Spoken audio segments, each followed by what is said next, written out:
Hi, എൻ്റെ പേര് വരുന്നതാണ്. അപ്പോൾ ഞാൻ ഇവിടെ പറയാൻ പോകുന്ന ആർട്ടിഫിഷ്യൽ റെയിനെ കുറിച്ചാണ്. ഈ നമ്മുടെ നാട്ടിലൊക്കെ റെയിൻ കുറച്ച് കൂടിയിട്ടാണല്ലോ പ്രശ്നം. പക്ഷേ ഈ റെയിൻ ഇല്ലാത്ത കുറേ സ്ഥലങ്ങളുണ്ട്. അതേപോലെ തന്നെ റെയിൻ കിട്ടാൻ വേണ്ടി അതേമാതിരി പരിശ്രമിക്കുന്ന കുറേ സ്ഥലങ്ങളുണ്ട്. അപ്പോൾ ആർട്ടിഫിഷ്യൽ റെയിൻ ആണ് അതിനുള്ള പരിഹാരം എന്ന് പറയുന്നത്. അപ്പോൾ ആർട്ടിഫിഷ്യൽ റെയിൻ എങ്ങനെയാണ്, അതെങ്ങനെയാണ് ഉണ്ടാക്കുന്നത്, അതിനുള്ള ചിലവ് എന്തൊക്കെയാണ്, ഏതൊക്കെ രാജ്യങ്ങളാണ് അത് മെയിനായിട്ട് ഉപയോഗിക്കുന്നത്, ആർട്ടിഫിഷ്യൽ റെയിൻ കൂടുതൽ ഉപയോഗിക്കുന്നത്, അത് എങ്ങനെയാണ് ഉപയോഗിക്കുന്നത് എന്നാണ് നമ്മൾ നോക്കാൻ പോകുന്നത്. അപ്പോൾ ആർട്ടിഫിഷ്യൽ റെയിൻ ഉണ്ടാക്കുന്ന പ്രോസസ്സിൻ്റെ പേരാണ് ക്ലൗഡ് സീഡിങ്. അതായത് ക്ലൗഡിൽ പോയിട്ട് നമ്മൾ കുറച്ച് സാധനങ്ങളിടും. അതായത് സിൽവർ അയോഡൈൻ ആദ്യമൊക്കെ 1946 ഈ ആർട്ടിഫിഷ്യൽ റെയിൻ ആദ്യമായി കണ്ടുപിടിച്ചത്. അപ്പോൾ അപ്പൊക്കെ ഈ സിൽവർ അയോഡൈൻ എന്ന് പറഞ്ഞ സോൾട്ട് ആയിരുന്നു ഇവിടെ ക്ലൗഡ്സിലൊക്കെ സീഡ് ചെയ്യുന്നതായിരുന്നത്. ഇങ്ങനെ ഈ ഒരു പ്ലെയിനിൽ പോയിട്ട് അതിൻ്റെ ബാക്കിൽ ജസ്റ്റ് കുറച്ച് റോക്കറ്റ് പോലെ സംഭവമുണ്ട്. അതിൻ്റെ ബാക്കിൽ കുറച്ച് തീ പോലെ ഉണ്ട്. അതങ്ങനെ റിയാക്ട് ചെയ്തിട്ട് അത് സാൾട്ട് ക്ലൗഡിലേക്ക് വിതറാണ്. അപ്പോൾ ഈ സാൾട്ട് ക്ലൗഡിലേക്ക് വിതറുമ്പോൾ ആ സാൾട്ടിന് ചുറ്റും ഒരു ചെറിയ മോളിക്യൂളിനൊക്കെ ചുറ്റും ഈ വെള്ളം കൂടും. വെള്ളം വന്ന് ഒട്ടിപ്പിടിക്കും. പിന്നെ ആ വെള്ളം കൂടിക്കൂടി വരും. ആ വെള്ളം കൂടിക്കൂടി വരുമ്പോൾ അത് ഭയങ്കര ഹെവിയാവും. ഈ ഹെവിനെസ് താങ്ങാൻ വയ്യാതെ അങ്ങനെ താഴെ വീഴും. അതാണ് ശരിക്കും പറഞ്ഞാൽ ആർട്ടിഫിഷ്യൽ റെയിൻ ആയിട്ട് പറയുന്നത്. ഈ ആർട്ടിഫിഷ്യൽ റെയിൻ ശരിക്കും പറഞ്ഞാൽ നടക്കുന്നുണ്ടോ, നമുക്ക് ബലവത്തായോ ഇല്ലയോ എന്നൊന്നും അറിയാൻ പറ്റില്ല. പക്ഷേ ഈ ആർട്ടിഫിഷ്യൽ റെയിൻ്റെ എസ്റ്റിമേറ്റ് പറയുന്നത് 15 to 30% ആർട്ടിഫിഷ്യൽ റെയിൻ കൂട്ടാൻ പറ്റും. അതായത് ഇപ്പോൾ ശരിക്കും പറഞ്ഞാൽ ഒരു 5 സെൻറ്റിമീറ്ററാണ് അല്ലെങ്കിൽ ഒരു 10 സെൻറ്റിമീറ്ററാണ് മഴ ലഭിക്കുമെന്ന് വിചാരിക്കുക. അതൊരു 13 സെൻറ്റിമീറ്ററാക്കി ഉയർത്താനൊക്കെ സാധിക്കും ആർട്ടിഫിഷ്യൽ റെയിനിലൂടെ എന്നാണ് പറയുന്നത്.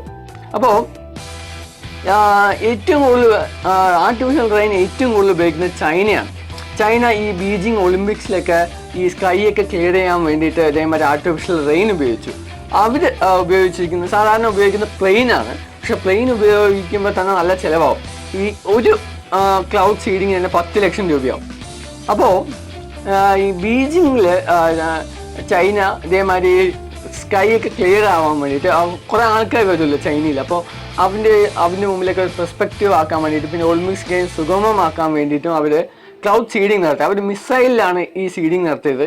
അതുകൊണ്ട് തന്നെ അത് വലിയ രീതിയിൽ ഇൻഫ്ലുവൻസ് ആയി, അത് വലിയ രീതിയിൽ ഗുണമുണ്ടായി എന്നാണ് പറയുന്നത്.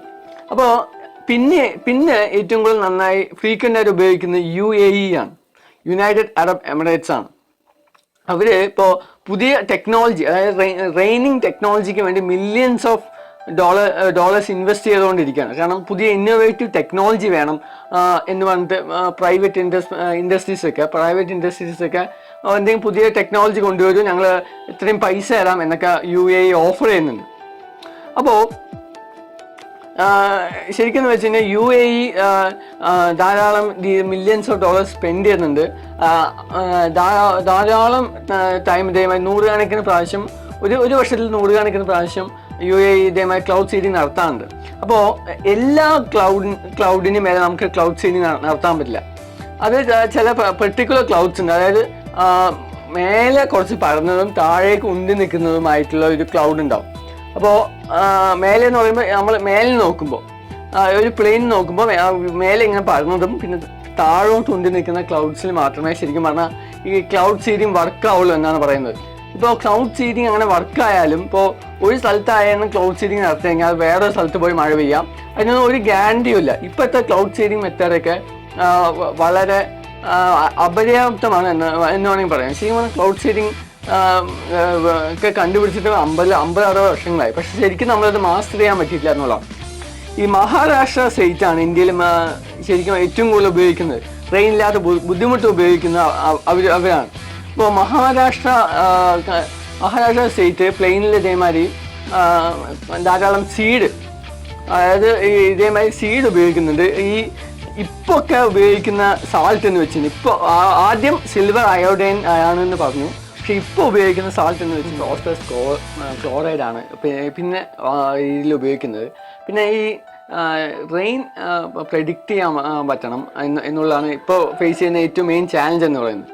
പിന്നെ ഈ ക്ലൗഡ്സ്, അതേമാതിരി മേലെ വരുന്നതും താഴെ കുറച്ച് ബൾജിയുമായിട്ടുള്ള ക്ലൗഡ്സ് വരണം. ആ ക്ലൗഡ്സ് എവിടെ ഉണ്ടാവുമെന്ന് പ്രെഡിക്റ്റ് ചെയ്യണം. അപ്പോൾ സാറ്റലൈറ്റിൻ്റെ സഹായമൊക്കെ ഇതിന് വളരെ രീതിയിൽ വേണം എന്നുള്ളതാണ്.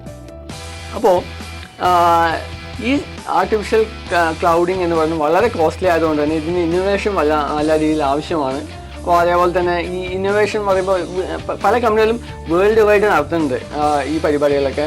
ഏകദേശം 75 രാജ്യങ്ങൾ ക്ലൗഡ് സീഡിങ് നടത്തുന്നുണ്ട്. അവർ ക്ലൗഡ് സീഡിങ് വേണ്ടി ഇൻവെസ്റ്റ് ചെയ്യുന്നുണ്ട് എന്നുള്ളതാണ്. അപ്പോൾ thank you, have A nice day. ഞാൻ എൻ്റെ സോഷ്യൽ മീഡിയ ലിങ്ക്സ് ഒക്കെ താഴെ ഉണ്ടാവും, നിങ്ങൾക്ക് വേണമെങ്കിൽ ഫോളോ ചെയ്യാം. Thank you, as always, piece.